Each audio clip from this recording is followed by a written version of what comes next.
Dr. Mwigulu Nchemba, Waziri Mkuu wa Jamhuri ya Muungano wa Tanzania. Maisha ya awali.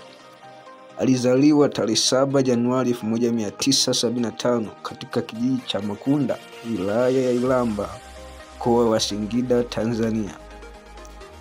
Alianza shule ya msingi mwaka 1987 hadi mwaka 1993. Elimu ya sekondari, alihudhuria shule ya sekondari Olevo, na baada ya shule ya sekondari Mazengo A-Level jijini Dodoma. Ametoka katika familia ya kawaida kijijini, lakini alisoma kwa bidii na kunufaika na mkopo ya wanafunzi kufika elimu ya juu. Elimu: Chuo Kikuu cha Dodoma, Dar es Salaam UDSM. Shahada ya kwanza ya uchumi mwaka 2001 hadi mwaka 2004. Shahada ya uzamili ya uchumi mwaka 2004 mpaka 2006. Shahada ya uzamivu PhD katika uchumi mwaka 2012 2018. Cheti cha uongozi kutoka taasisi ya uongozi mwaka 2002. Safari ya kisiasa ndani ya CCM na Bunge.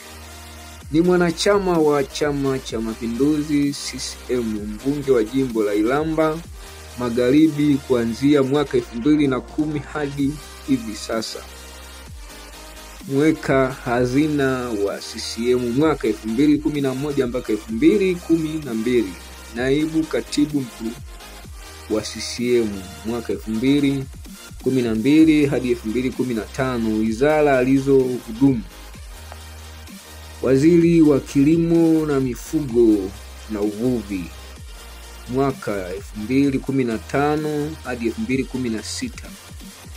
Waziri wa Mambo ya Ndani ya Nchi Juni 2016 Julai 2018.